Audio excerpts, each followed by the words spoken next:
जय जय रघुवीर समर्थ. श्रीमत दासबोध. दशक 17वा. प्रकृती पुरुषनाम. समास दुसरा. शिव शक्ती निरूपण नाम. श्रीराम समर्थ. ब्रह्म निर्मळ निश्चळ, जैसे गगन अंतराळ, निराकार केवळ निर्विकारी. जय जय रघुवीर समर्थ. 17वा दशक प्रकृती आणि पुरुषाची ओळख समर्थांनी या संपूर्ण दशकभरामध्ये करून देण्यास घेतलेली आहे. मग हे सगळं विश्व जर प्रकृती आणि पुरुषानं जर बनलेलं असेल तर बोलले त्याचं नेमकं स्वरूप काय आहे. मागच्या समासामध्ये देवाचं स्वरूप दाखवलं, देवाबद्दलच्या सगळ्या भावाचं सगळं स्वरूप दाखवलं. लोकांनी बळजबरीनं देव मानला किंवा वेगवेगळ्या सगळ्या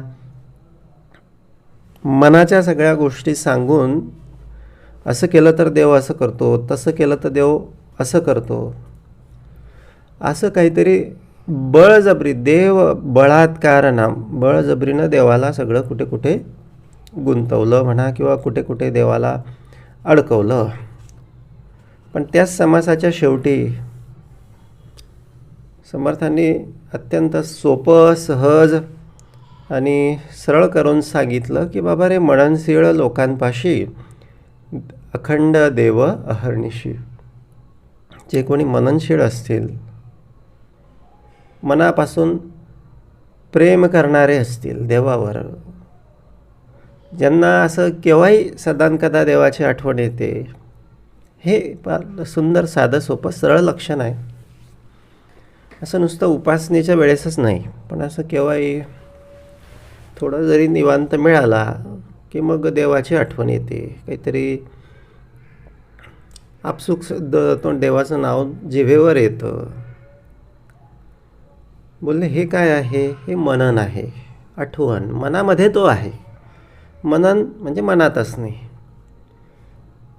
आता बाहेर वरकरणी असणे, वरीवरी असणे, नुसतं तेवढ्यापुरतं दर आठवड्याला असणे, हा विषय वेगळा. आता त्यांना देव काहीच देत नाही किंवा त्यांच्यावर कृपा करत नाही, हा पण विषय नाही. त्यात जसं जसा भावार्थ, ज्याचं जसं सामर्थ्य असेल तशी तशी प्राप्ती भगवंत निश्चितपणे प्रत्येकाला देतच असतो. एक गोष्ट लक्षात ठेवायची, भगवत भक्ती कधीही वाया जात नाही. बोलले ती सगळी रिझर्व केली किंवा स्टोअर केली जाते. आता विज्ञान आज सांगायला लागलं की इतकी GB रॅम किंवा मेमरी किती ते असते तरी किती, ती चिप अत्यंत सगळी ती अशी बोटावर मावेल, एका बोटावर नखावर मावेल एवढ्याशा त्या सगळ्या चिप्स असतात. त्याच्यामध्ये आजकाल शेकडो हजारो GBचा डाटा सगळा स्टोअर केला जातो. पण त्याच्यापेक्षाही पुढे ते भगवंताची सगळी रचना आहे. बोलले आपली एका सूर्यमालेच्या बाहेर पडायला आपल्याला हजारो वर्ष लागतील. आणि अशा अनगिनत असंख्य अशा काय आहेत, सूर्यमाला आहेत. सूर्यमाला म्हणजे एक 9 ग्रहांनी बनलेली एक सूर्यमाला. आणि एका आकाशगंगेत अनेक त्याच्यामध्ये काय असतात, सूर्यमाला असतात. एका आकाशगंगेच्या बाहेर निघायला आपल्याला हजारो वर्ष लागतील. अशा असंख्य आकाशगंगा आहेत, मिल्की वेज. त्याचं आपण अंदाज करू शकत नाही, एवढं त्याचं अस्तित्व, एवढा त्याचा विस्तार अफाट आहे. तसं त्याने आपल्या सूक्ष्म शरीरामध्ये पण एक चिप बसवलेली आहे, किंवा कदाचित आत्म्यामध्ये ती चिप असेल. आता त्याचं त्याला माहिती, कारण याच्याबद्दल अजून काही डाटा नाही किंवा कसलं काही त्याच्यामध्ये पुरावा नाही. पण ज्या अर्थी हे सगळं शास्त्र आपलं सांगतं की सगळं पूर्वजार्थी आजकाल लोकांना अनुभव आलेले आहेत, किंवा मी वेगवेगळ्या ठिकाणी सगळ्या लोकांचे अनुभव व्हिडिओ बघितले, तर पूर्वजन्म काही काहींचा आपल्याला स्पष्ट दिसून येतो. म्हणजे याचा अर्थ त्याने तो जुना डाटा आणला, किंवा आपण आज भक्ती करतो याचा अर्थ काय की आपण पूर्वजन्मामध्ये काहीतरी भक्ती केलेली आहे. तिथून पुढे आपली प्रगती सुरू होते, किंवा तिथून पुढे आपलं वेगळं आणखी हे या जीवनामध्ये सुरू होतं. आता हे भगवद्गीतेमध्ये भगवंत सांगतात अर्जुनाला की एखादा, अर्जुन विचारतो, म्हणाले की एखादा जर भक्ती करत असताना मध्येच त्याचं ते मोक्षाला गेला नाही, किंवा साक्षात्कार त्याला झाला नाही, किंवा मध्येच त्याला मृत्यू आला, तर मग त्याने त्या भक्ती केलेलंच काय असतं? बाकी सगळं डिमॉलिश होऊन जातं, बाकी सगळं नष्ट होऊन जातं, पण भक्ती केलेली भक्ती परमार्थिक कार्य स्टोअर होतं. ते आत्मा आपल्यासोबत सूक्ष्म शरीरामध्ये ते सगळं घेऊन जातो, आणि त्या योगे त्याला पुढचा जन्म म्हणा किंवा पुढचे सगळे ते गती मिळत असते. एकमेव कामात येणारी गोष्ट, एकमेव बोलले करण्यासारखी गोष्ट, ज्याचा हिशोब विचारला जाणार आहे. म्हणून परलोकीच्या प्रवासाला जायचं आहे, थोडीशी बॅगेमध्ये हे आपलं परलोकीला लागणारं थोडंसं साहित्य आपण आठवणीनं ठेवलं पाहिजे. जसं आपण एखाद्या ट्रिपला जात असतो, मग मस्तपैकी छान छान एखादी बॅग खरेदी करतो, 1-2 चांगले कपडे, नवे ड्रेस खरेदी करतो, खाऊ सगळा, बिस्किट वगैरे, सुकामेवा वगैरे वगैरे वगैरे वगैरे, पाण्याच्या बाटल्या वगैरे वगैरे, अंथरून पांघरून. छोट्याशा ट्रिपसाठी एवढी तयारी माणसानं केली, पण अनंत जन्मांची ट्रिप आहे, अनंत वर्षांचा सगळा प्रवास आहे, अनंत अनंत असं दुःख, हाल, अपेष्टा, यातना सगळ्या भोगायच्या आहेत. त्याची मनुष्यानं कसलीच तयारी केली जर नसेल, तर बोलले तो जाणावा आत्मघातकी, त्याला आत्महत्या असं म्हटलं जातं. आजच्या काळामध्ये ते लोक स्वतःला संपवतात, ती खरी आत्महत्या नाही, ती फक्त ती देहहत्या आहे. आत्महत्या तर बोलले जो परमार्थ करत नाही, बोलले परमार्थाच्या माध्यमातून, भगवतभक्तीच्या माध्यमातून परलोकीसाठी लागणारं सगळं साहित्य स्वतःजवळ जमा करत नाही, ती तो जाणावा आत्महत्यारा. मग बोलले हे असं सगळं माणसानं निश्चितपणे सगळं गोळा करून ठेवलं पाहिजे.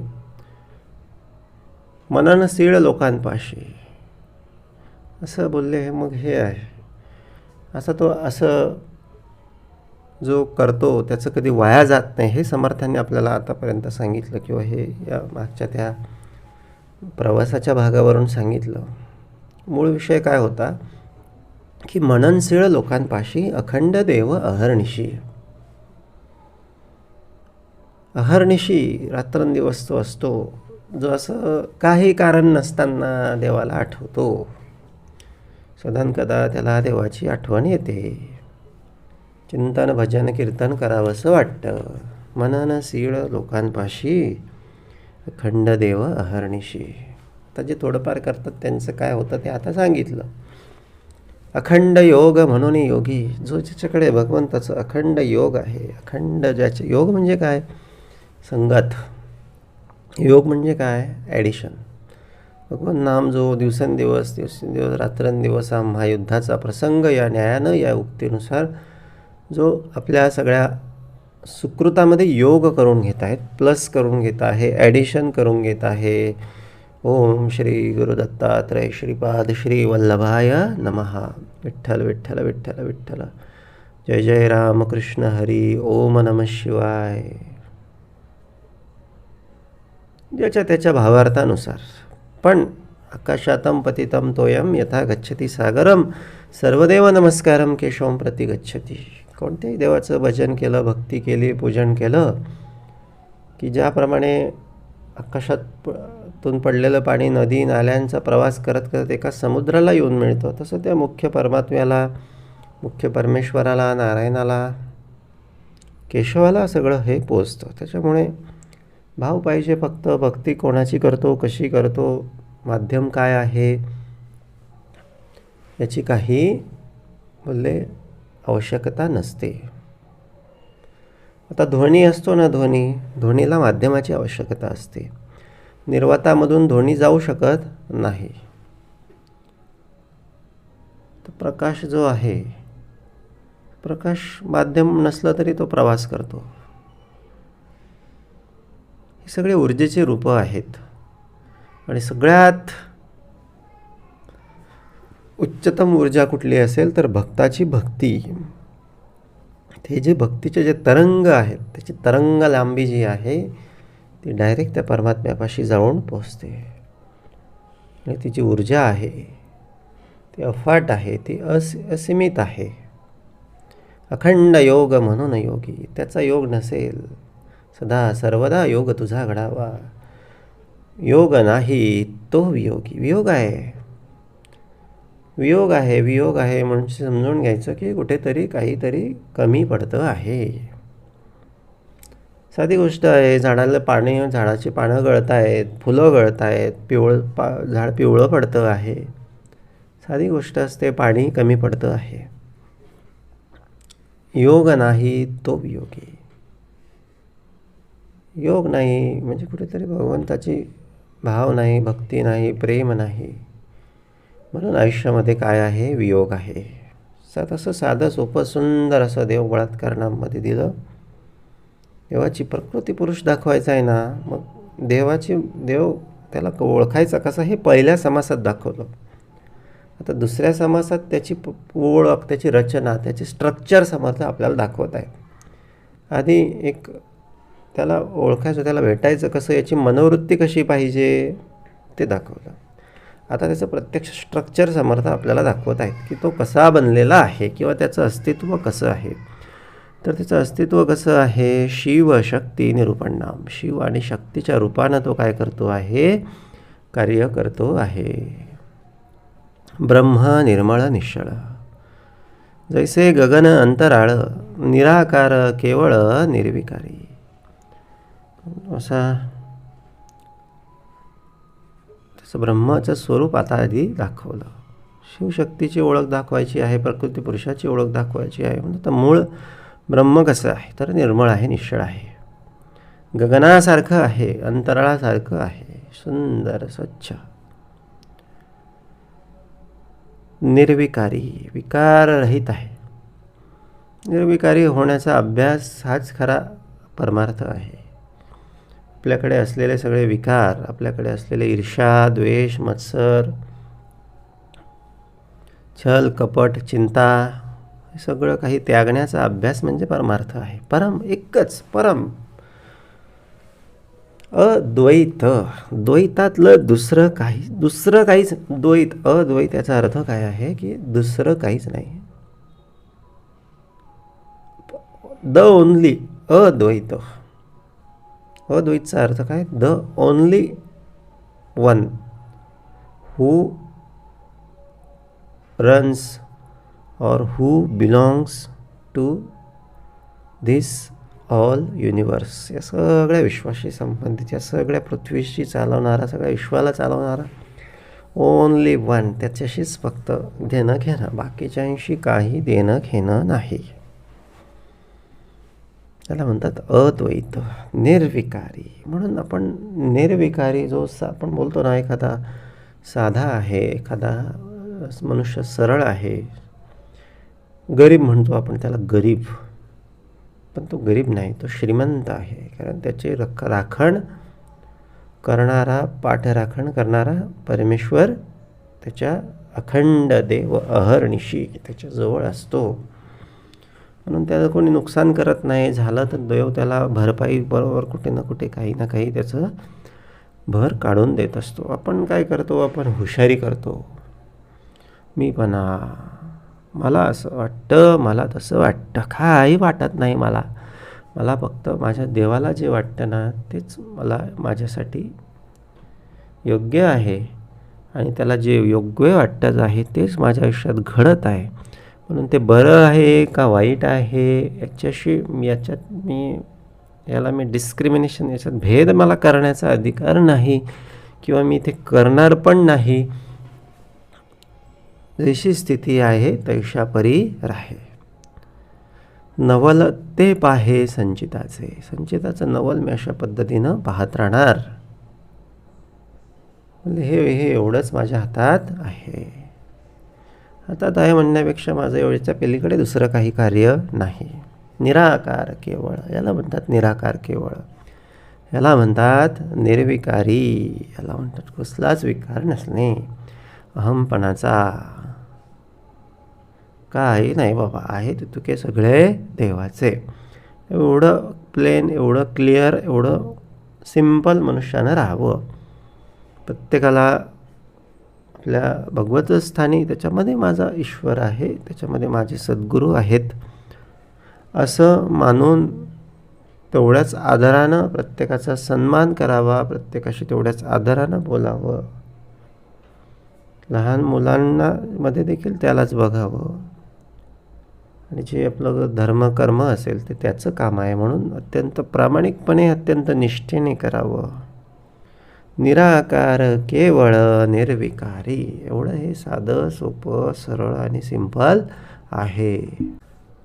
अंतची नाही ते अनंत, शाश्वत आणि सदोदित, असंत नव्हे ते संत सर्व काळ. मग ही अशी भूमिका जर आम्ही उभी केली पिंडाकडे, त्याचा होऊन राहिलो. अंतची नाही ते अनंत, शाश्वत आणि सदोदित, सुंदर असा शाश्वत आनंद, शाश्वत समाधान आम्हाला आमच्या आयुष्यामध्ये मिळाल्याशिवाय राहणार नाही. असंत नव्हे ते संत. आता संत कोणाला म्हणायचं? करी वृत्ती संत तो संत जाणावा. तक्रार नाही, कोणाबद्दलच तक्रार नाही. अगदी अशा झऱ्यासारखी झुळू झुळू झुळू झुळू वाहणारी वृत्ती, अत्यंत शांत निर्विकारी वृत्ती. ही भूमिका आमच्याकडे उभं करून देतो ना, त्याला संत म्हणायचं. उगाच संतपणाच्या नावाखाली काहीतरी धार्मिक सगळं अवडंबर उभं करायचं, माणसांमध्ये भेद करायचे, माणसांमध्ये भांडणं लावायचे, याला काही संत म्हणत नाही. त्याला राजकारणी म्हणतात किंवा आणखीन एक राजकारणी कोणीतरी आणखी दुसरं त्याला उपाध्या आपण लावू शकतो. पण अशी संत तत् शांतमय भूमिका ही सद्गुरू सगळ्या परमार्थामधून, भक्तीमधूनच मनुष्याकडे उभी राहत असते. परब्रह्म ते अविनाश. आता साधी गोष्ट आहे, परब्रह्माची संगती जर धरली तर काय आहे? अविनाश. अविनाश आहे, विनाश होणार नाही, अधोगतीला जाणार नाही आणि आयुष्यामध्ये मनुष्याचं उत्तमच होणार. का? तर अखंड योग म्हणून योगी, मननशीळ लोकांपाशी अखंड देव अहर्निशे. तोच शाश्वत आहे. मग तो आपल्याला कसं शाश्वत? साधी गोष्ट आहे. एक बोलले सगळ्या मनुष्य हा त्याच्या संगतीवरून ओळखला जातो. आता 5-7 मित्रांमध्ये, दूध पिणाऱ्या मित्रांमध्ये एखादा कोणीतरी चुकीचा पदार्थ पिणारा मनुष्य जर बसला, दुरून पाहणारा त्याला दूध पिणाराच समजेल. संगत आहे, कारण तो एक टप्पा आहे. परब्रह्माच्या संगतीत राहिलं तर काय आहे? अविनाश. म्हणजे अत्यंत सुंदर आणि अमर अशी भूमिका मनुष्याला प्राप्त होते. जैसे आकाश अवकाश. आकाशामध्ये किती अवकाश आहे? आकाश आहे, त्याला अंत नाही, मर्यादा नाही, त्याच्यामध्ये भेद नाही, त्याच्यामध्ये ढग येतात, तात्पुरते येतात, त्या ढगांकडे फक्त बघायला शिकायचं, वेट ऑन वॉच करायचं. आले येतील, थोडा वेळ राहतील. कधी कधी पावसाळा असला थोडं जास्त वेळ असतात, कधी कधी दिवसभर असतात, 2-2 दिवस, 8 दिवस असतात, कधी कधी ऊन पडत नाही. पण 9व्या दिवशी ते सगळे बाजूला होणार म्हणजे होणार. जस्ट वेट आणि वॉच, वेट आणि वॉच. काही आलं ना, काही असलं ना, दुखणं असेल, काही चिंता असेल, काही प्रश्न असतील, एक समर्थांना सांगून द्यायचं. समर्थ त्याच्यावर योग्य वेळ आली ना बरोबर सगळे ढगं बाजूला करतात. आता ढगं आहेत, आता ते आमचं सगळं किती वाफ आहे, किती किती बाष्प आहे, किंवा कुठला ऋतू आहे, कुठला प्रारब्ध संचित, हे सगळं पाहून ते किती वेळ थांबणार ते ठरत असतं.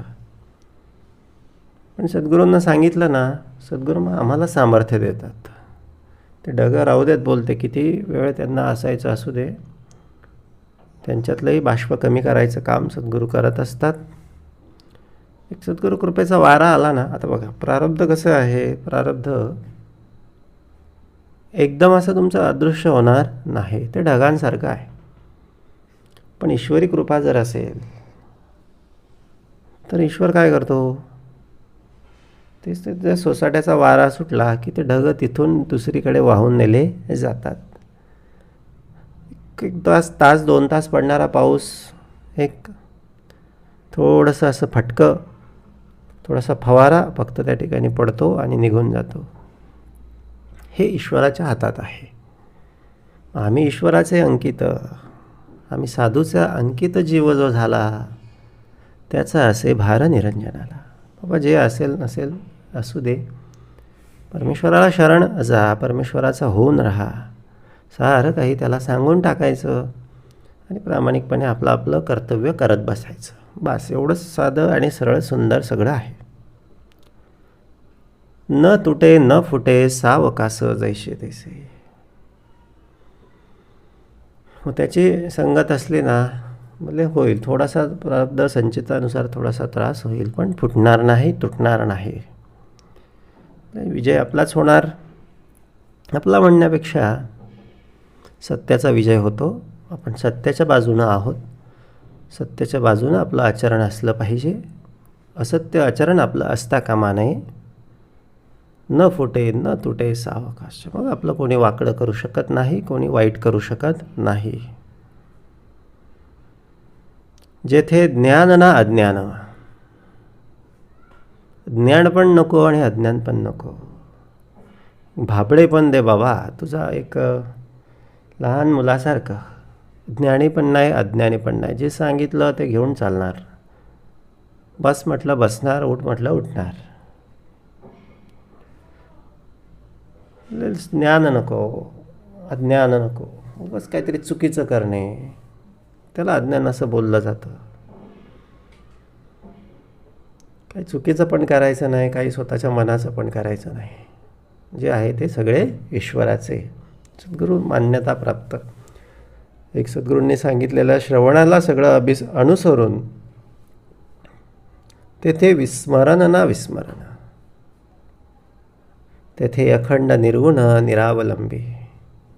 काही कोणावर अवलंबून राहायची गरज नाही.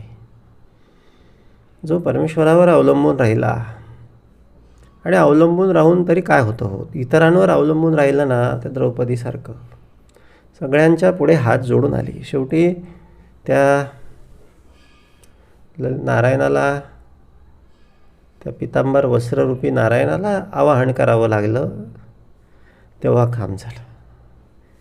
अवलंबून जरी राहिलो तरी काही उपयोग नाही. कारण सगळ्यांशी संबंध असायलाच पाहिजे, पण आतून विश्वास किंवा आतून आधार किंवा आतून भरोसा मात्र फक्त आणि फक्त कोणाचा असला पाहिजे, तर त्या एका आपल्या सद्गुरूंचा म्हणावं किंवा आपल्या त्या अधिष्ठानाचा आपल्याला भरोसा असला पाहिजे. तेथे चंद्र सूर्य ना पावक. सगळ्यांच्या पलीकडे, सगळ्यांपेक्षा अत्यंत श्रेष्ठ सामर्थ्याची भूमिका ती आहे. नभे काळोखे ना प्रकाशक. ते उजेड पण नाही, तिथे अंधार पण नाही. आता ही सगळं परब्रह्माची सगळी भूमिका समर्थ आपणाला सांगत आहे. परब्रह्म नेमकं कसं आहे. उपाधी वेगळे एक निरोपाधी ब्रह्म. अखिल उपाध्यांच्या पलीकडे. कसलाच उपाध्या, कसलाच व्याप, संताप, आटोप ते करत नाही. ते ससंतपणे वाहत राहतं. जेवढं आवश्यक आहे तेवढं. तिथे अखंड निर्गुण. नव्हे काळोखे ना प्रकाशक, उपाधी वेगळे एक निरोपाधी ब्रह्म. उपाधी वेगळं राहणं शिकलं पाहिजे, तर सहज त्या परब्रह्माची प्राप्ती होते. उपाधी वेगळं म्हणजे काय? आपली आसक्ती कशातच गुंतता कामा नाही. आपलं मन, आपलं चित्त अत्यंत शांत आणि सावध असायला पाहिजे. नव्हे काळोखे ना प्रकाशक, उपाधी वेगळे एक निरोपाधी ब्रह्म. निश्चळी स्मरण चेतले, त्यास चैतन्य ऐसे कल्पिले. आता इथून मायेची सुरुवात झाली. आता सृष्टीची सुरुवात कशी झाली? तर निश्चळी स्मरण चेतले. निश्चळ होतं, त्याच्यामध्ये काहीतरी हालचाल झाली, काहीतरी त्याच्यामध्ये जाणीव निर्माण झाली की आता काहीतरी निर्मिती करायला लागेल. त्यास चैतन्य ऐसे बोलिले. पूर्वी काय होतं? निश्चळ होतं, निर्गुण परब्रह्म होतं. मग त्याच्यात कुठेतरी हालचाल निर्माण झाली ना, म्हणजे कुठेतरी चेतना आली ना, म्हणून त्याला चैतन्य हे नाव आलं. गुण समानत्वे झाले, गुणसाम्य ऐसे. त्याच्यामध्ये सत्व रज तम हे तिन्ही समान अवस्थेत सगळे आणखी त्या ठिकाणी निर्माण झाले, म्हणून त्याला मग गुणसाम्य ऐसे संबोधलं गेलं. गुणसाम्य म्हणून त्याला बोललं गेलं. गगनी आली अभ्रछाया, तैसी जाणीजे मूळ माया.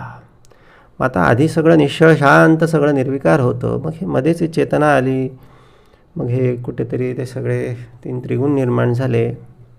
म्हणजे हे म्हणजे कसं झालं? गगनी आली अभ्रछाया, गगनामध्ये अभ्र आलं, ढग आले, तसं हे सगळं झालं. तैसी जाणीजे मूळ माया, उद्भव आणि विलया वेळ नाही.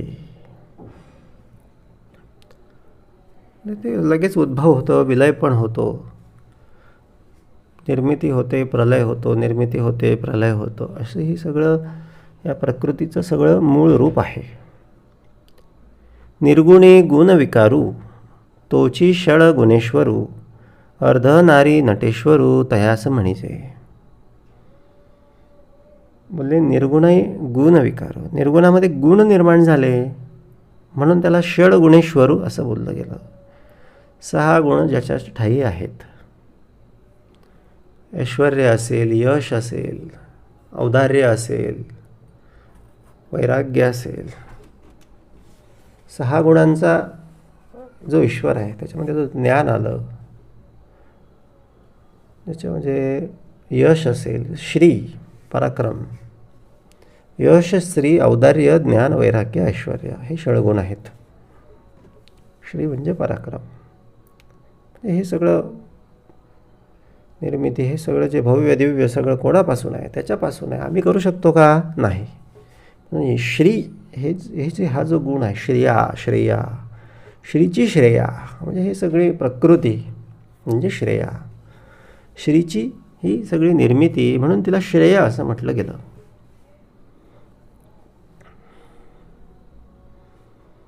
आदिशक्ती, शिवशक्ती. त्याच्या आधी काय दाखवलं? अर्धनारी नटेश्वरू तयास म्हणीचे. त्यात पुरुष चेतना आणि मग तिला सगळं स्त्रीचं सगळं रूप म्हणजे निर्मिती तिच्यापासून होत जाते आहे, म्हणून त्याला अर्धनारी नटेश्वरू. आदिशक्ती, शिवशक्ती, मुळी आहे सर्व शक्ती, तेथून पुढे नाना व्यक्ती निर्माण झाल्या. मग आदिशक्ती, शिवशक्ती त्या सर्व शक्तीपासूनच पुढे निर्माण झाल्या. मायारूपी जी आदिशक्ती आहे, शिवरूपी जी शक्ती आहे, ही सगळ्या या सृष्टीचा सगळा मेंटेनन्स, प्रलयाचं सगळं काम बघत असते. यांना शक्ती कुठून आली? मुळी आहे सर्व शक्ती, मुळापासून आली. तेथून पुढे नाना व्यक्ती निर्माण झाल्या. आणि मग तिथून पुढे सगळी सृष्टीच निर्माण झाली. तिथून पुढे शुद्ध सत्व, शुद्ध सत्व, रजतमाचे गुढत्व, रज तम त्याच्या ठाई निर्माण झाले. तयास महत्तत्व म्हणजे महत्तत्व गुणक्षोभिनी. हे सगळं महत्तत्व या तिन्ही तत्वांना प्रसवलं म्हणून त्याला गुणक्षोभिनी आणि किंवा महत्तत्व असं संबोधलं गेलं. आपल्या पण ठाई सत्व रज तमचं काय आहे, समसमान अस्तित्व आहे. जेव्हा आपण ध्यान उपासना नामस्मरण करतो, हळूहळू चित्तवृत्ती शांत होत जाते. नामस्मरण पण पुढे पुढे सगळं कमी होत एक चित्ताकडे स्थिरता येते. मौन सगळं त्या ठिकाणी निर्माण होतं. ती निर्गुण निर्विकार अवस्था, महत्तत्व अवस्था, ती त्या ईश्वराचं सगळं ते काय आहे, त्याचं ते एक अंशात्मक सगळं रूप आहे. मुळी असेची ना व्यक्ती, तेथे कैची शिवशक्ती. आता प्रश्न उपस्थित हो झाला की मुळापाशी कोणी व्यक्तीच नाही आहे, मग हे त्याला शक्ती शिवशक्ती असे नावं कसे काय दिले. ऐसे म्हणाला तरी चित्ती सावधान असावे. समर्थ म्हणाले, आता त्याचं स्पष्टीकरण सांगतो बापा. सावधान असावे, सावधान असावे. ब्रह्मांडावरून पिंड अथवा पिंडावरून ब्रह्मांड, ब्रह्मांडावरून पिंड बघायचं किंवा पिंडावरून ब्रह्मांड बघायचं. अधोर्ध पाहता निवाड कळो येतो. खालीवर खालीवर, अधो ऊर्ध अधो ऊर्ध, वरून खाली खालून वरती पाहता निवाड कळो येतो. आता हे कसं काय, तर बीज फोडून आणले मना, तेथे फळ तो दिसेना. वाढत वाढत पुढे नाना फळे येते. तर बीजाला जर फोडलं त्याच्यात फळ दिसतं का, नाही. पण वाढत वाढत पुढे नाना, वाढत वाढत सगळे पुढे फळं त्याच्यामध्ये दिसून येतात. प्रत्येक बीजामध्ये झाड तयार होतं, झाडापासून मग पानं फुलं फळं तयार होतात. तसंच हे सगळं आहे. आता बीज म्हणजे ते निर्गुण तत्व, त्याच्या ठिकाणी त्याला आपण शिवशक्ती संबोधलं. त्याचं स्पष्टीकरण समर्थांनी इथे दिलं. जरी त्या ठिकाणी मूळ व्यक्ती नव्हता, तर मग हे सगळं पुढे यांना नावं कशी दिली, तर हे असं दिलं. बीज होतं पण त्याच्यातून पुढे सगळी फळं निर्माण झाली. म्हणजे याचा अर्थ तिथे कोणीतरी होता व काहीतरी तत्व त्या ठिकाणी होतं. ते तत्व म्हणजे काय आहे, मूळ तत्व. आणि त्याच्यापासून मग पुढे हे शिवशक्ती इत्यादी सगळ्या गोष्टी निर्माण झाल्या. फळ फोडिता बीज दिसे, बीज फोडिता फळ नसे, तैसा विचार असे पिंड ब्रह्मांडे. आता हे सगळं एकापासून एक तयार होतं, पण फळामध्ये बीज दिसतं पण बीजामध्ये फळ दिसत नाही. तसंच हे आहे. आता आपल्यामध्ये देव दिसतो का, नाही. पण देवामध्ये, देवापासून आपण सर्व निर्माण झालो. बीज फोडून आणले मना, तेथे फळ तो दिसेना. बीज फोडिता फळ नसे, तैसा विचार असे पिंड ब्रह्मांडे. पिंड ब्रह्मांडाकडे हे असं सगळं विचार त्या ठिकाणी ठेवलेला आहे. नाना बीज रूप कल्पना, तीत काय एक असेना, सूक्ष्म मनोन भासेना एकाएकी. मग हे कल्पना पण अशाच बीजरूप आहेत, एकात एक आहेत, त्या काही दिसत नाही. आता या अशा पद्धतीनं समर्थ आपणाला या सगळ्या सृष्टीचं सगळं स्वरूप या ठिकाणी समजून सांगत आहेत. स्थूळाचे मूळ ते वासना, ते वासना आधी दिसेना, स्थूळा वेगळे अनुमानेना सकळ काही.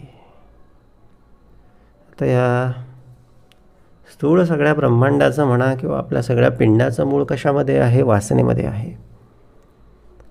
म्हणजे कुठेतरी त्या सगळ्या प्रजननाच्या सगळ्या क्रियेमधून पुनरुत्पादनाच्या सगळ्या क्रियेमधून सगळं निर्माण झालं, पण ती वासना कधी कोणाला दिसली नाही. स्थूळा वेगळे अनुमानेना सकळ काही, पण मग स्थूळ तर दिसतं, तसंच हे सगळं आहे. कल्पनेची सृष्टी केली, ऐसी वेदशास्त्रे बोलिली, दिसेना म्हणून मिथ्या केली, न पाहिजेत की. तर कल्पनेपासून सगळी सृष्टी केली हे वेदशास्त्रांनी सांगितलं, पण मग आता ते कल्पना आपल्याला दिसत नाही म्हणून ती मिथ्या आहे असं पण म्हणता येणार नाही. पडदा एका एका जन्माचा, तेथे विचार कळे कैचा, परंतु गूढत्व हा नेमाचा ठाव आहे. आता हे सगळं कळायला आपल्याला सगळं बॅक जावं लागेल, फ्लॅशबॅक. तर आपण व्हिडिओ बघताना मागे पुढे करू शकतो, पण आपला फ्लॅशबॅक आपल्याला काही बघता येत नाही, कारण त्याच्यामागे खूप सारे मध्ये खूप पडदे पडलेले आहेत. पडदा एका एका जन्माचा. जर आपण सगळे फ्लॅशबॅक करत करत जर मागे गेलो असतो ना, तर कळलं असतं की सगळं अखिल ब्रह्मांडाचं रचना कुठून झाली, गुणमाया कशी, प्रकृती कशी, मूळ माया कशी, चैतन्य कसं, आणि मग ते निर्गुण तत्व कसं. पण ते काही बघता येत नाही. पण ते पुढे हळूहळू जसं जसं विज्ञान प्रगती करत आहे तसं तसं या सगळ्या गोष्टी साध्य होतील. पण एवढं त्या मुळापर्यंत तर कदापि जाणे शक्य नाही, पण निदान मागचं काही वर्ष, काही हजारो वर्षांपर्यंत तरी निदान मनुष्य मागे बघू शकेल, असं काहीतरी तो पुढे मागे सगळं शोध लावेल. बॅग जात जात निदान त्याला 1-2 जन्म तरी त्याला त्याचे आठवायला लागते. जसं जसं विज्ञान प्रगत होत जाईल ना, तसं तसं मनुष्याचा देवावरचा विश्वास आणखी गूढ होत जाईल, आणखीन त्या ठिकाणी घट्ट होत जाईल. कारण विज्ञान हे प्रूव्ह करतं. विज्ञान पूर्वी आमच्या सगळ्या वेगवेगळ्या शास्त्रांमध्ये वेगवेगळी सगळी वर्णनं आलेली आहेत. ती आजच्या वैज्ञानिकांच्या सगळ्या कॅल्क्युलेशनमधून जशीच्या तशी खरी सगळी सापडतात. उदाहरणार्थ हनुमान चालिसामध्ये म्हटलेलं आहे की कितीतरी योजन भानू, त्या ठिकाणी तो हनुमान गेला. तो योजन आजच्या काळातल्या मापानुसार जर काढलं, मिलाच्या नुसार जर त्याची हिशोब केला, तर एक्झॅक्टली सेम पृथ्वी आणि सूर्यामधलं अंतर जेवढं आज विज्ञान सांगतं तेवढंच वर्णन त्या सगळ्या हनुमान चालिसामध्ये वगैरे आलेलं आहे. पूर्वीचे महाभारतात, रामायणामध्ये वेगवेगळी सगळे अस्त्रशस्त्र डागली जायची. आज आपण बघतो अणुबॉम्ब, ॲटम बॉम्ब, ड्रोन हल्ला, हे सगळे हे पूर्वीचे सगळे आज त्या ठिकाणी नवे रूपात सगळे अस्तित्वात आलेली आहेत. त्यांच्याकडे तंत्र वेगळं असेल, आत्ता तंत्र वेगळं आहे, पण ह्या गोष्टी आपल्याकडे तेव्हा त्या काळी खूप कधीतरी आधीच ह्या सगळ्या गोष्टी होत्या. नाना पुरुषांचे जीव, नाना स्त्रियांचे जीव, एकची परिदेह स्वभाव वेगळाला. आता हे देहामध्ये भेद झाला, पण मूळ वासना म्हणा किंवा मूळ जाणीव ही काय आहे, एकच आहे. नवरीस नवरी न लगे ऐसा भेद दिसो लागे, पिंडावरून उमगे ब्रह्मांड बीज. नवरीचे मन नवऱ्यावरी, नवऱ्याचे मन नवरीवरी, ऐसी वासनेची परी मुळी होऊन पहावी. बोलले हे देह वेगवेगळे, पुरुषांचा जीव स्त्रियांचा जीव एकच आहे, पण या वासनेला फक्त काय असतात, 2 देह वेगवेगळे लागत असतात, पण मुळातली जाणीव काय आहे, एकच आहे. म्हणजे देह वासनेचं अस्तित्व हे फक्त देहापाशी आहे. जो देहाच्या पलीकडे गेला योगी, तो वासनेच्या पलीकडे गेला. मग त्यासाठी योगीजन काय करतात, अधिक जाणीवेच्या पातळीवर, आत्म्याच्या पातळीवर राहण्याचा सराव, ध्यान रूपानं स्मरण रूपानं करतात. देह पातळीवर सगळा भेद आहे, आत्मा पातळीवर जाणीव पातळीवर कसलाच भेद नाही. वासना मुळींची अभेद, देह संबंधे झाला भेद, तुटता देहाचा संबंध भेद गेला. आता जे स्त्री मेली किंवा पुरुष मेला, आत्मा गेला आणि आत्मी गेली असं काही कोणी म्हणत नाही. सगळं एकच आहे. ती स्त्री कदाचित पुढे पुरुष म्हणून जन्माला येऊ शकते किंवा ते एखादा पुरुष पुढे कदाचित स्त्री म्हणून जन्माला येऊ शकतो. एखाद्या पुरुषानं जर एखाद्या स्त्रीला खूप त्रास दिला, खूप यातना दिल्या, तर त्याला 100% पुढे त्याला स्त्री जन्म ठेवलेला आहे आणि त्याला तो सगळा त्रास तसाच्या तसा सहन करायचा आहे. येथे काही कोणाचं काही चुकत नाही. सगळं ॲज इट इज, सगळं जसं तसं भरावं लागतं. म्हणून पुरुष असला किंवा स्त्री असली म्हणून फार भारी भरू नये. स्त्रियांनी देखील पुरुषांचा काही छळ विनाकारण करू नये किंवा पुरुषांनी विनाकारण स्त्रियांचे छळ करू नये. कोणच कोणाचं काही राहत नाही. जे आज केलं ते पुढे परत सगळं भोगावं लागणार आहे. म्हणून वासना मुळींची अभेद, देह संबंधे झाला भेद, तुटता देहाचा संबंध भेद गेला. नर नारीचे बीज कारण, शिवशक्तीमध्ये जाणं, देह धरिता प्रमाण कळो आले. आता हे नर नारीचं हे सगळं बीज कशामध्ये आहे किंवा बोलले हे कुठून सगळं उत्पन्न झालं, तर शिवशक्तीपासून उत्पन्न झालं. शिवापासून पुरुष उत्पन्न झाला आणि शक्तीपासून स्त्री उत्पन्न झाली. नाना प्रीतीच्या वासना, एकाचे एकास कळेना, तीक्ष्ण दृष्टीने अनुमाना काहीसे येते. बाळकास वाढवी जननी, हे तो नव्हे पुरुषाचेनी, उपाधी वाढे जयचेनी, ते हे वनिता. आता हे सगळे बारकावे जे आहेत, ते प्रीतीची वासना, हे त्या जीवाला कळत नाही, पण ते सगळे बोलले काय आहेत, ते शिवशक्तीकडे, शक्ती शिवाकडे बोलले. हे कारण पुरुष हा शिवापासून तयार झालेला, शक्ती रूपी ही बोलले त्या शक्तीपासून तयार झाली. स्त्री ही शक्तीपासून तयार झालेली. एकाचे एकास कळेना, काही कळत नाही, पण ते बरोबर एकमेकाकडे हे सगळं सृष्टी चालावी म्हणून सगळी निर्मिती भगवंतानं करून ठेवली. उपाधी वाढे जयचेनी, ते हे वनिता. जिच्यापासून ही उपाधी बनली किंवा ही सगळी सृष्टी निर्माण झाली, ती वनिता आहे किंवा ती स्त्री आहे. तर तिचा फार गौरव समर्थांनी या ठिकाणी केलेला आहे. मातेचा गौरव या ठिकाणी केलेला आहे. काय गौरव केला? वीट नाही, कंटाळा नाही. म्हणजे मातेला बालकाचा कधी कंटाळा वाटत नाही. वीट नाही आणि कंटाळा नाही. आणि काय दाखवलं? आलस्य नाही, त्रास नाही. आळस कधी केला का मातेने? नाही.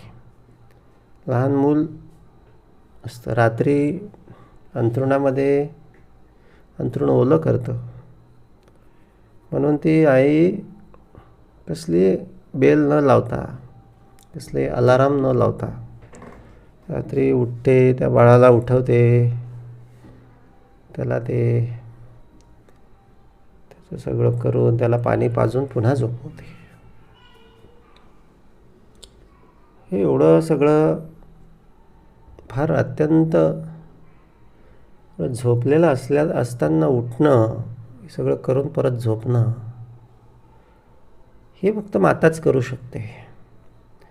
पुरुषामध्ये कितीही शक्ती असली तरी एवढी सहनशक्ती त्याच्यामध्ये नाही. एवढं तो सगळं मॅनेज करू शकत नाही. त्याचं लगेच चिडचिड होते, लगेच त्याला संताप येतो. वीट नाही, कंटाळा नाही, आलस्य नाही, त्रास नाही. इतुकी माया कोठेची नाही माते वेगळी. आळस नाही, कंटाळा नाही, वीट नाही, हे सगळं आईशिवाय दुसरं कोणी करू शकत नाही. तर तशीच एक आमची सद्गुरू आई आहे. तिलाच आई मानावं. जशी आई आणि लेकीमध्ये एक भावस्पर्शी नातं असतं. तर मुलगा कुठे बाहेर असला तरी तो एवढा आईशी म्हणा किंवा वडिलांशी एवढं बोलत नाही. 5-10 मिनटं जेवला का, झोपला का, तेवढं झालं की झालं.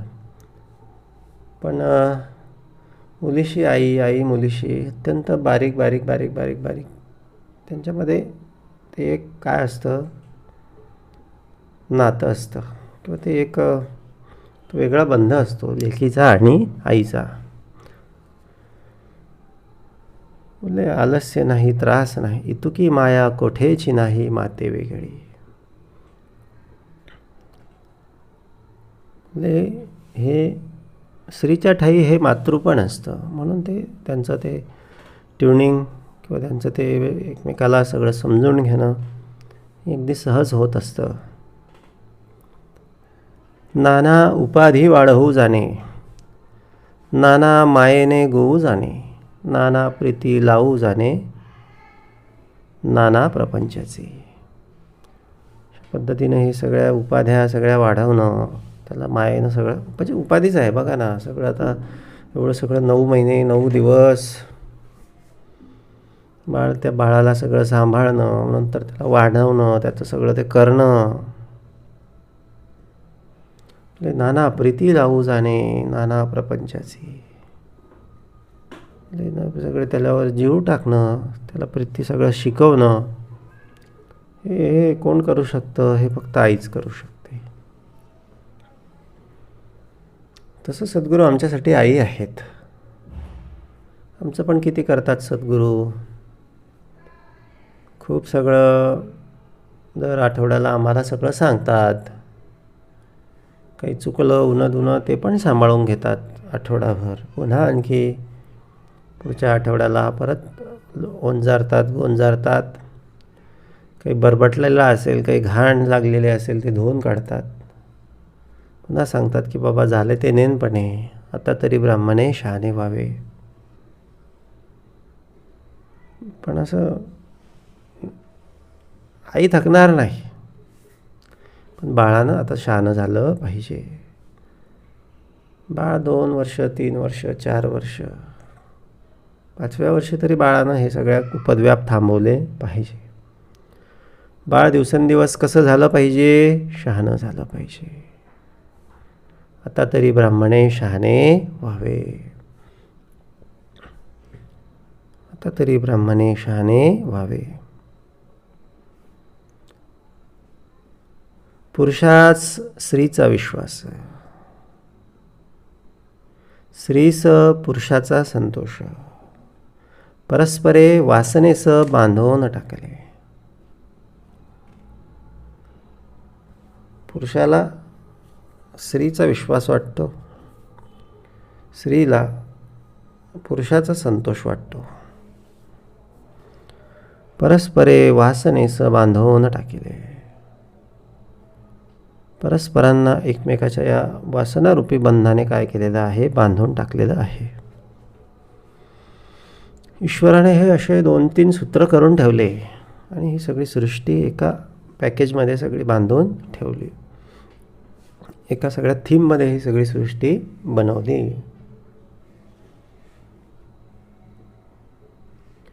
ईश्वरे मोठे सूत्र केले. त्यातलं आणखी एक सूत्र बघा. त्याचं कुठलं सूत्र आहे? असं सूत्र केलं की मनुष्य मात्र गुंतो न राहिले. प्रत्येक मनुष्य मात्र म्हणजे प्रत्येक जीव, प्रत्येक मनुष्य कसा झाला? गुंतो न राहिला.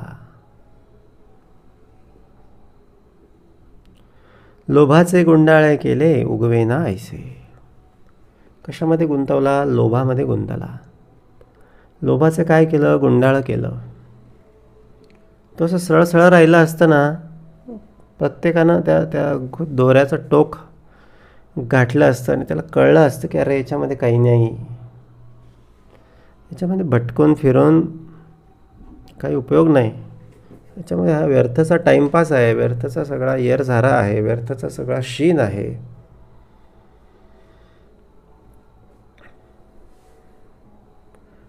पण त्याला ते कळतच नाही. कारण का कळत नाही? कारण तो काही असा सरळ दोरा नाही की असं उकलत उकलत उकलत गेला आणि त्याचा शेवट सापडला. त्याला ते शेवटच सापडत नाही. हे कसं आहे, ते दोऱ्याचा गुंता असतो ना, गुंडाळा, त्याला ते गुंडाळाचं उदाहरण समर्थांनी या ठिकाणी दिलं. गुंडाळं असं दोऱ्याचं वेटोळं झालेलं, एकामेकात सगळं अडकलेलं.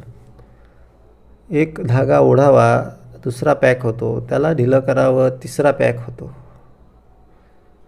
असं करता करता करता कितीतरी वेळ त्याच्यामध्ये जातो, पण ते काही असं सहजासहजी उकलत नाही. एखादा थोडा भाग्यवंत असतो, एखादी माय माऊली अनुभवी, ती बरोबर धीरे धीरे धीरे धीरे धीरे हळूहळू हळूहळू एक एक एक एक एक एक एक एक बाजूला करत करत बरोबर उकलते. रोजची उपासना, रोज उपासना श्रवण, उपासना श्रवण मनन, उपासना श्रवण मनन, उपासना श्रवण मनन, उपासना श्रवण मनन करता करता करता करता करता हे सगळं गुंडाळं उकललं जातं. पण हे असं सगळ्यांच्याकडून हे होत नाही. सगळ्यांच्यानं हे शक्य होत नाही. हेच तर ईश्वराचं सूत्र आहे. आणि नुसता गुंतलेला राहतो मनुष्य. मायेचं हे सगळं गुंडाळ आहे. आता याच्यावर उपाय, एक फार सुंदर उपाय आहे. बोले आता हे गुंडाळ कसं सोडवायचं असा प्रश्न एखाद्याने जर विचारला, किंवा याच्यातून कसं सुटायचं हा एक प्रश्न विचारला, तर गुंडाळच न सोडवणं हाच एक याच्यावर उपाय आहे. जो गुंडाळ सोडवायला गेला तो काही कधी सुटू शकत नाही. म्हणजे या सगळ्या गुंडाळ्यामध्ये न अडकणं, या सगळ्या भौतिक सगळ्या प्रकृतीजन्य सगळ्या गोष्टी कार्याकारण करणं, फार काही त्यांच्यामध्ये असं रममान समरस न होणं, हेच त्याच्यावरचा उपाय आहे. चित्त आपलं फक्त भगवंती लावणे हा त्याच्यावरचा उपाय आहे. हे गुंडाळ्यात चित्तच न घालणं हा त्याच्यावरचा उपाय आहे. तुम्ही म्हणाल हे गुंडाळात मी चित्त घालणार आणि हे सगळं गुंडाळ सगळं सोडवणार, मी असं आयुष्यात हे सगळं करणार, असं करणार, तसं करणार, काही नाही, काही नाही. किती राजे आले, महाराजे आले, रथी आले, महारथी आले, सेल्युलर, निकोलस, सिकंदर, नेपोलियन, कितीतरी आले, कितीतरी गेले. पण काही ना काही त्यांचं गुंडाळ्यामधलं सगळं अपूर्ण राहून गेलं. कोणाचंच गुंडाळं सुटलेलं नाही. ज्यानं गुंडाळं सोडूनच दिलं त्याचं मात्र सुटलं. संत तुकाराम, नाथ महाराज, सगळं होतं खरी, सगळं पेढी होती, सगळं होतं, पण गुंडाळ्याकडे लक्षच दिलं नाही. नाथा घरी नाचे माझा सखा पांडुरंग. गुंडाळं सोडलं म्हणून काय झालं, पांडुरंग घरी नाचायला आला. सोडून द्या, सोडून द्या, सोडून द्या, as it is, as it is, जैसे जसं आहे पावा तसं तुला अर्पण. आता मी देवाचा आणि देव माझा, मी सद्गुरूंचा आणि सद्गुरू माझा, मी समर्थांचा आणि समर्थ माझे. बस, गुंडाळं फेकून देणे हेच गुंडाळं सोडवण्याचा उपाय आहे. दुसरा उपाय नाही. नाही तर आयुष्य सगळं निघून जातं आणि वेळ सगळा निघून जातो, म्हातारपण येतं, सगळी काठी टेकावण्याची वेळ येऊन जाते. पण वासना, लोभ काही मनुष्याचा संपलेला नाही. कार्याकारण कार्याकारण कार्याकारण करायचं, आयुष्याचा आनंद उपभोगायचा.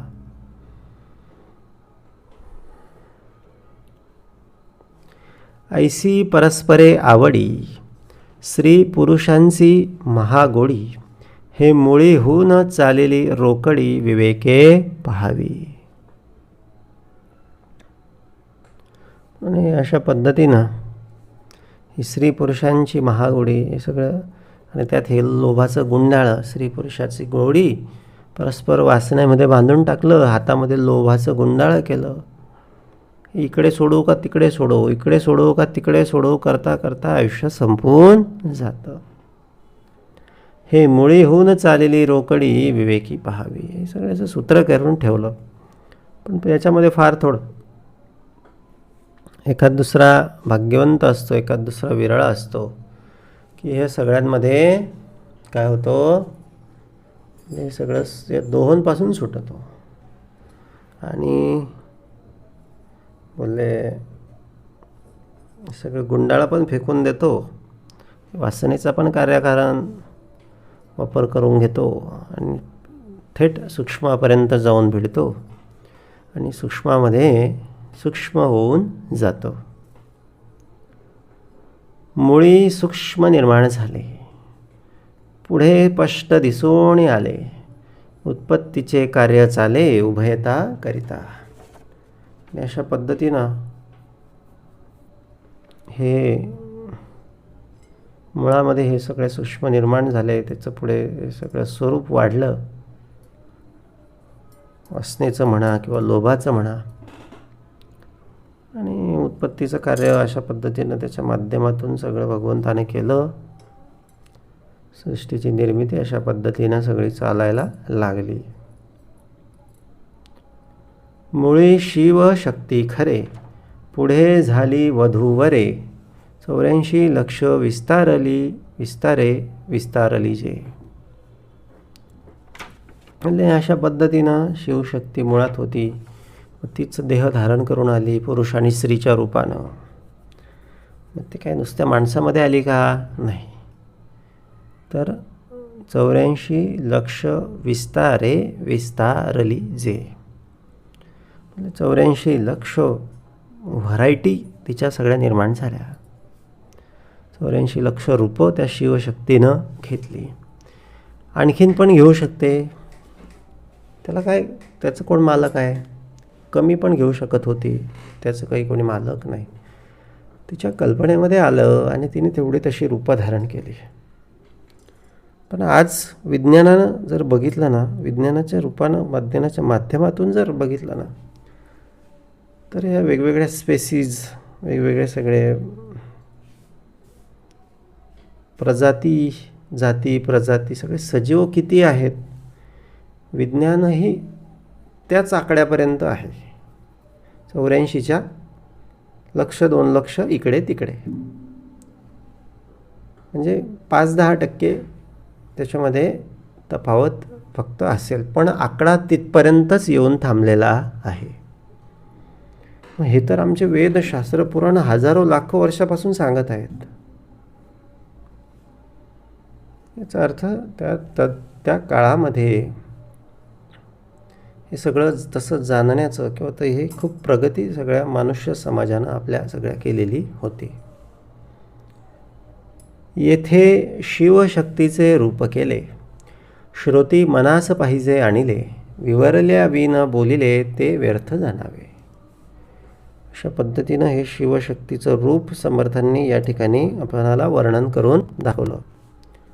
समर्थांनी अपेक्षा काय व्यक्त केली? श्रोती मनास पाहिजे आणिले. शिवशक्ती समासाचं नाव होतं, त्याचं सगळं शिव पुरुषाच्या रूपानं, शक्ती स्त्रीच्या रूपानं. शिवशक्ती म्हणजे त्या एकाच मूळ निर्गुण परब्रह्माचं ते रूप, चैतन्य म्हणून पुरुष, आणि त्यातली ती निर्मिती म्हणून श्रेया, माया, ती प्रकृती, हे सगळं करत असताना समर्थांनी आपणाला लोभाचं आणि वासनेचं पण एक विस्तृत सगळं रूप या ठिकाणी सगळं दाखवून दिलं. आणि हे गुंडाळं, हे सूत्र जाणून घेऊन आपण हे सगळं गुंडाळा न सोडवण्याच्या सगळ्या भानगडीत पडलं पाहिजे अशी समर्थांनी अपेक्षा व्यक्त केली. आणि त्याच्यासारखं निराकार केवळ निर्विकारी, जैसे गगन अंतराळ सशुद्ध स्वरूपात शुद्ध जाणीवेत आपण राहावं, जगावं. ढग येतात, आभ्र येतं, माया येते, संकट येतात, प्रसंग येतात, पण फार विचलित होऊ नये. ते जाणारच आहेत. 1 दिवसाच्या ऐवजी 2 दिवस थांबतील, 8 दिवस थांबतील, 15 दिवस थांबतील, त्याच्यावर ते थांबू शकत नाही. विश्वास मात्र आपल्या बापावर, आपल्या सद्गुरू माऊलीवर आपला कायम असला पाहिजे. त्याचं शरणार्थी म्हणून आपण राहिलो पाहिजे. निश्चितपणे या सगळ्या आयुष्यामध्ये आपलं सगळं कल्याण, सुख, समृद्धी, सुंदरता आल्याशिवाय राहणार नाही. येथे शिवशक्तीचे रूप केले, श्रोती मनास पाहिजे आणिले, विवरलिया विन बोलिले ते व्यर्थ जाणावे. इति श्रीदासबोधे गुरुशिष्य संवादे शिवशक्ती निरूपण्णाम समास दुसरा. जय जय रघुवीर समर्थ.